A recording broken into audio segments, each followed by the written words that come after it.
Absolutely. Well, a lot of what StoryTech does is look at all the new technology trends, look at what storytellers are doing, and then look at audience behaviors and try and help all those things to come together. And that's exactly what's happening in the marketplace as well. So you have new tech platforms coming up, which is the tools you're talking about, and then you have new audience behaviors. And these audience behaviors are driving new content models, and the tech is enabling that. And so for the first time, we're really seeing the audience empowered to drive the type of content that they get, how long those pieces of content are, and where and when they're viewing it.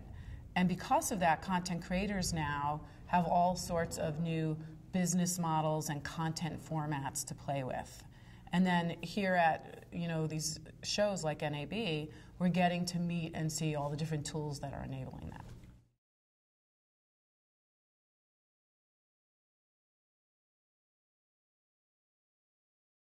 Yeah, there are a lot of new business models that are growing out of these new audience and content behaviors. And a lot of them have to do with using what traditionally was digital technology for buying media and putting ads in that, and then linear content, the traditional sort of television 30-second spot, coming together and exchanging how they're bought and sold. And so what's happening now is that linear television is starting to get programmatic, meaning that an advertiser can use digital data to place an ad in a linear platform. And because of that, the cost of buying that spot is different, how they get charged is different. And so these two worlds of linear and digital are kind of crashing together, and each learning from each other. And that is definitely breeding new business models, new sponsorship. A lot of micropayment models are coming out of this. So I think we're in, and I know we say this quite often, but we're in the Wild West with that monetization of content right now. But what's exciting about it is the tech is really allowing us to truly understand what people are viewing, how long they're viewing it, and then on what devices. And so then we can really start to build an experience for our audience.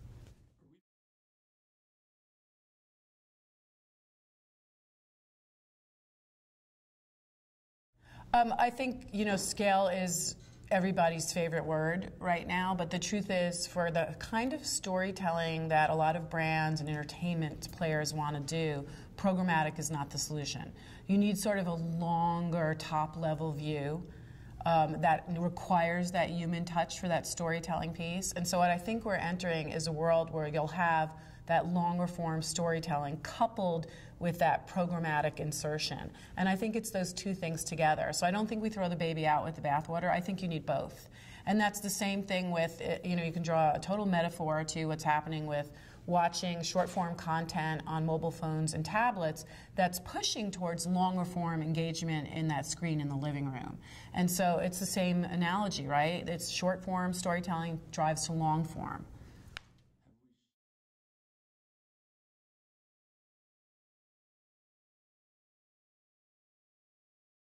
Yeah, so I think new success metrics for did a piece of content have success, did it achieve its goals, is going to be different for every content creator. So sometimes you just want, like in a normal product marketing situation, you just want brand awareness. You just want, people talking about your show. And then other times you want that piece of content to help sell something, and so you're going to want more of a direct response. So sometimes you're at the top of the marketing funnel with a piece of content, and sometimes you're at the bottom. And I think it's just a matter of deciding, what your goal is, and then success metrics will be based on that. So what I'm seeing a lot of right now is retailers trying to understand, how do we get foot traffic back into stores? How do we partner with great storytellers and great content creators to create some sort of engagement that enables my consumer to get up, go to the store, and make a purchase because they wanted that experience, right? So maybe there's some storytelling that happens on digital platforms, not in the store, and then I'm giving them an offer that requires being in the store. And so you're seeing a lot of that, how do I create offline, online behavior? And it's interesting, it's a big measurement in China offline and online behavior. Like that there is how retailers and brands and content creators are telling if they're successful or not. We don't use that quite, you know, that we don't talk about it like that, but that's the truth right now, is we have to understand what's going on offline and online, and then we'll be able to measure success.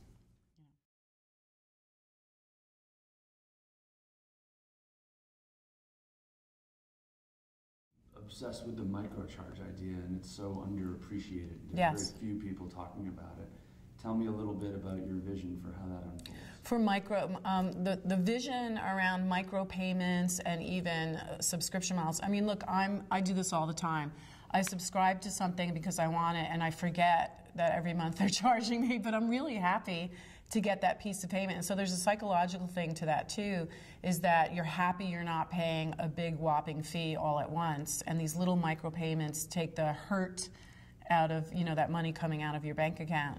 And for a content creator, they're able to monetize something that maybe traditionally was given away. You know, so it's that same drug model, right? I'll give you something, you know, for free, and then in a freemium to premium model, I will encourage you to help me out, and I'll start charging a fee. And you're seeing a lot of these apps and these content channels that are born with seemingly no business model, like no advertisers, no sponsorships. And then out of the blue, when you're really addicted, they'll be like, okay, now I have to charge you something. And if the content's good, we're willing. So I think it's really smart. And it doesn't work for everything. You know, if they charge too much, there's a breaking point with the consumer. So you have to find that right model, and that it's not interruptive, and also that you're transparent, because there are a lot of retail sites right now. I mean, my experience with Adobe was like this. I didn't realize I was signing up for a year, you know, contract with Photoshop, because a lot of their other cloud-based programs are month by month. And so I found myself in a year contract with Adobe, and I felt robbed. You know, I felt like it was unfair. So I can't wait till I'm canceling it, you know, and I'll find something else, because I feel like their communication about that subscription wasn't authentic. And I know the government is looking into other micropayment subscription-like models online that don't fully, you know, tell the consumer what's going on here. So you still have to be really transparent. I mean, you just have to let people know, hey, I'm making this thing. Would you like it every month? If so, give me a couple bucks, you know.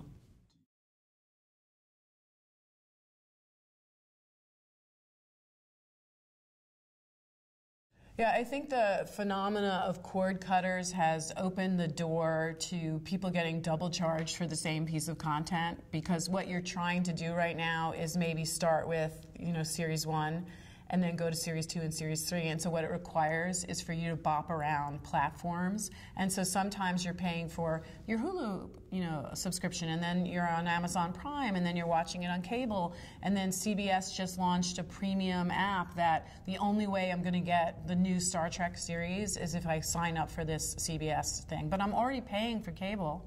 And you bet I'm going to pay that CBS, you know, fee, because I want the new Star Trek. I mean, so I think that there's a lot of frustration right now in the cutting the cord community, because they're ending up paying just the same amount they were for that big, you know, cable bill and that bundle.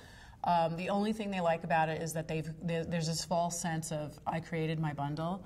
But it is a bit awkward right now. You know, I definitely am double paying for things that I don't even realize.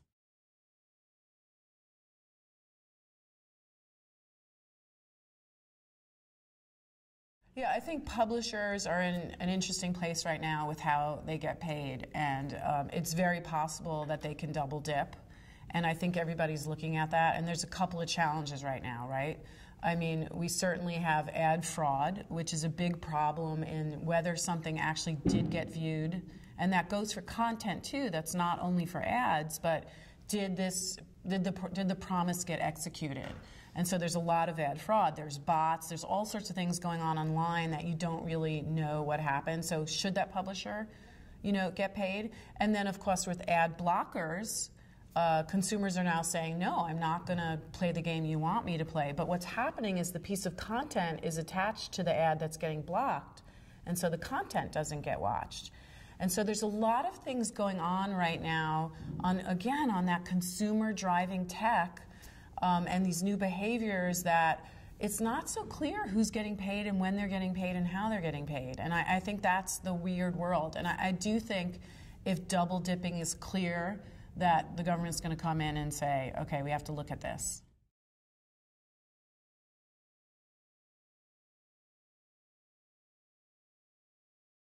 I mean, I think to a certain extent that's already being done when you subscribe, you know, or when you become, you know, a silver member or a gold member. I mean, that's the game, really. That's the oldest game in the world, is keep getting me to bump up my allegiance and my passion and my influencer-ness to your piece of content.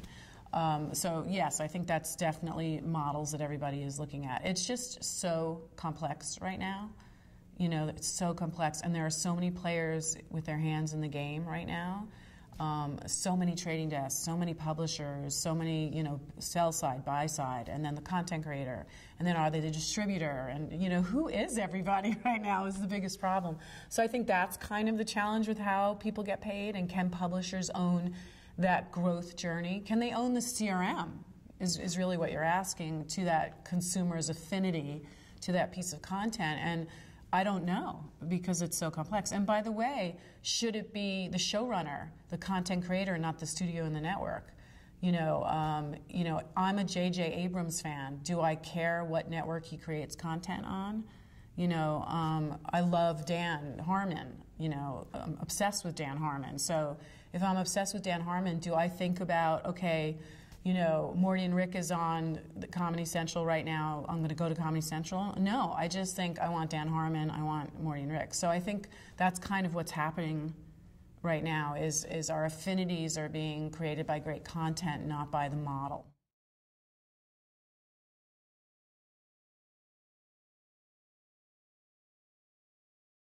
Yeah, I think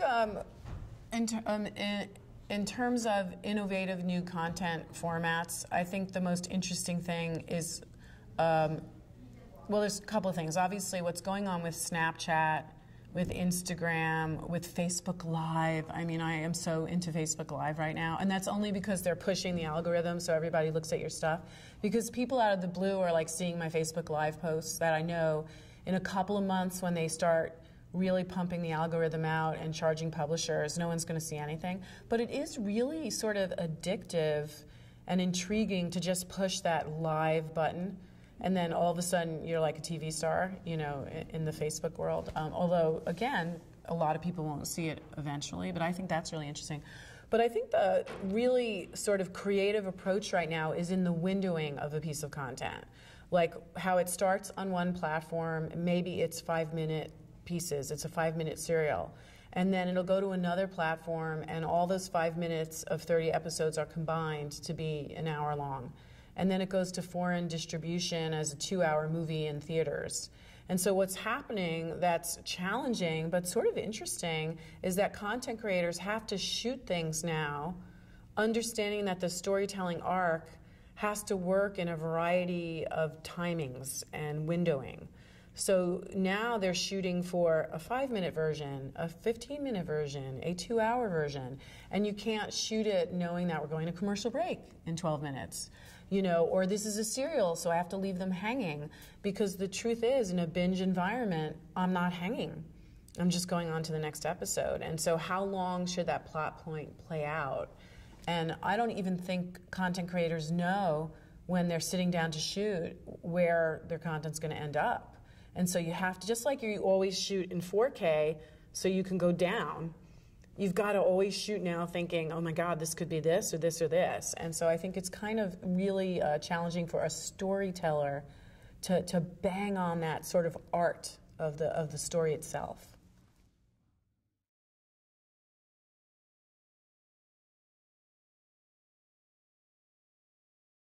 That's what I always wonder when a content creator right now is signing a deal. There should be language in that contract that keeps it open for whatever that new platform is, whatever that new thing, because so often you're hearing now, we don't have rights to that, we don't have rights to that. And I'm like, for God's sakes, it's 2016. Can't you just put like open rights in there so that you get paid and you're protected, But just so that this thing could go wherever things are going to go, because it's moving so fast now that you have to plan for something new is going to explode the next day, you know.